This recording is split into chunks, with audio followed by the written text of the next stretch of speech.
way backstage. We're here at the Lychee Lounge in West End, enjoying some amazing Cosmos with Cosmo Thundercat, with Sammy, Anthony and Dave. How you guys going? Good, thank you. Cheers. So, Cheers. First of all, cheers guys. Happy Cheers. Wednesday. Woo! Happy hump day. Cosmo. So Cosmo Thundercat, how are the Cosmos? They're okay. Or could they be better? Well, this is our first Cosmo. To tell Okay. you the truth, so I don't mind it. It's fresh. It's got some tang. Yeah, it's very nice. I enjoy it. citrusy. And I think that's how we want them to be, but again, we're not quite sure. All right, let's get into this, fellas.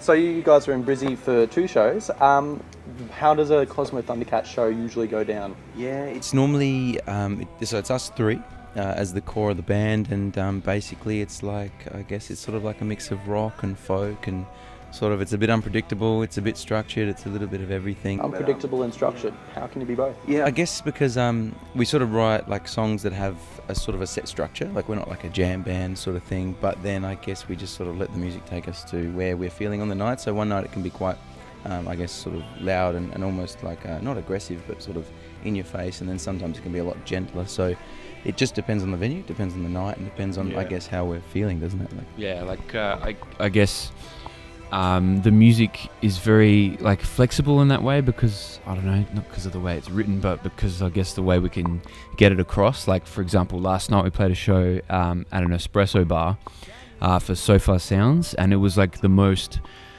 raw and vulnerable thing you could do. Like there's no mics, you just get up there with an acoustic guitar and your voice, and you sing for this very, very intimate crowd that listen to you and don't say a word. And you know, like most of the times we're playing gigs and people are, you know, they're like enjoying it, getting amongst it, but not like truly listening, which is like an experience in itself. So yeah, like that music, the music we do is, I guess, suited for different types of vibes, different types of feelings. Okay. And as a band, do you guys prefer the bits where the audience are really, really listening to, or prefer the rowdiness of, say, a random pub show?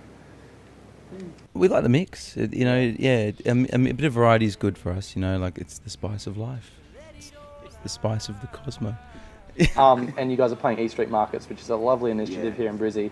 And it's a mix of people who love food, young adults who love food, and then families. So will you be approaching that show any differently, considering you've got like little kids who just want to like touch your guitar and stuff like that? I mean, we'll just play it. We'll just play our music and see how it goes, you know. Yeah, I guess we've played in so many different places, you know, like from moving vehicles like trams to train stations to live venues and theatres and pubs. So it's like, we just sort of do what we do, and we'll try to be good and see how we go. Try to be good. Fair enough. So you guys are currently on the road to support your new single, Warning Bell.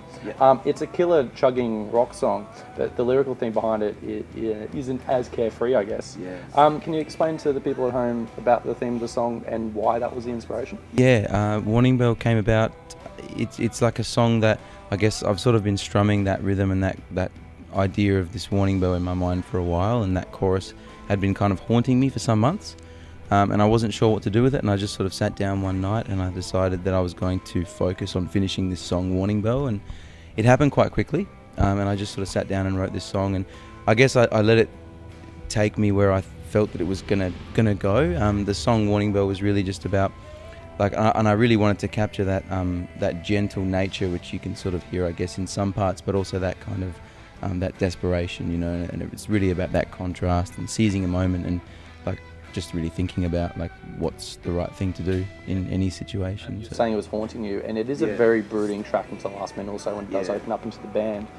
Whereas some of your older songs like Come On Up and Won't Let You Down have a very upbeat nature to them compared to that song. So the new EP is coming up soon, so is it going to be a mix of brooding and upbeat, or just upbeat, or what can we expect? I think just the time between releases, you know, we've had some time to sort of play and explore our sound a little bit, and I think we're sort of slowly finding, I guess, who we are as a band, you know, and who is Cosmo Thundercat. And I guess this next EP is probably showing a little bit more of a darker, a bit more of a brooding side, and we tried to incorporate different elements to this one. We wanted to make it something special and bigger and bolder. So yeah, it's a lot different to the first EP, but it's still got us. You know, it's still got our. And those songs that you're talking about, they were released in 2014, and we haven't done any new releases in that time of 2014 and now 2016. So I guess there's been a lot of time for us to sort of, you know, get out there and play in live venues, write new songs, and just see how they're received from the audience. And I guess we was it a conscious decision to go down a darker path, or was that just how it fell? I think I'll let you run the interview for now on. Yeah, I think we just go with where the music sort of has taken us, and it's taken us to this path. And you know, I guess over time you have different experiences, and yeah, I think the first EP was quite naive, and it was quite very innocent. Yeah, there was an innocent feel to it, and it was our first release. And I think for this one we've had some time to sit on it and I guess work with different people and try new approaches, and we've done a little bit of touring in that time, so we've found ourselves a little bit. Okay, we'll talk about the new EP and recording in a second, but just to lighten the mood a little bit, how did you come up with the band name? Because you were telling me about it before, and it's a pretty good story. Yeah, it's like a bit of a, there's a few different variations of it, but my middle name is Cosmo, so it kind of come from that, Cosmo, cheers. It came from that, and it started as a little bit of a joke. A friend of ours said, go and form a band, call yourself Cosmo and the Thundercats, and we did that for one show, and then we decided to amalgamate and actually become a band, Cosmo Thundercat. So that's our alter ego. Cool. This mythical creature.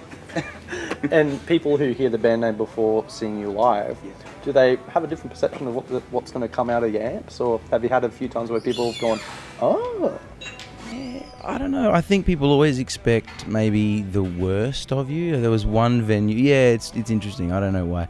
Give off a certain vibe. Yeah, remember that gig we did, and then the sound guy was just having a really bad day, and he was quite upset. I don't think he wanted to be there, and that's sometimes you have those days. That's cool, but I think he just thought that we were just a bunch of idiots, and just thought no time. And we played our set, and he was really impressed. And it's those little moments where you can sort of make someone feel better about their day, that's why we do it.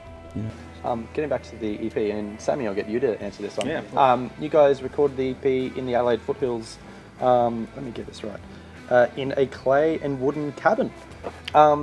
It's an exotic place to record, and then you also used vintage gear. So what was that experience like? That was Mixmaster Studios up in, is it Blackwood? Hawthorne Dean, which is in the Adelaide foothills. I think it was originally it was like a cabinet making facility, and it looks a couple of 100 years old, and then it was converted down to a recording studio, and they've just got all these old guitars and amps, and the tape machine that we used apparently belonged to Dr. Dre. So there's a bit of history behind. To the Adelaide foothills. I have no idea. Don't think about that story too hard. No, I won't. A lot Not of at all. gin and juice. Yeah. Good one, Dad. And the recording session went really well. And such an interesting place to record. Did it affect the sound at all that you ended up with the EP compared to what you went into the location with?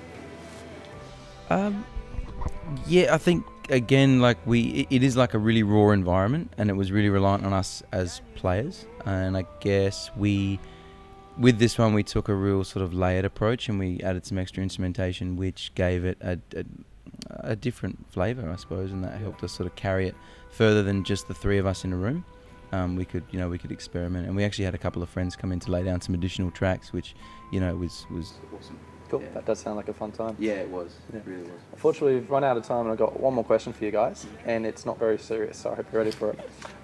So my last question is, how can Cosmo Thundercat ensure that they're the top cat in the feline kingdom? Ooh.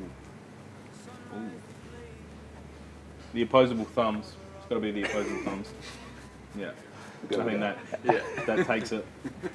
Sorry, felines, we're coming back. The opposable thumbs. The opposable thumbs. All right. Watch out, tigers and whatnot. Exactly.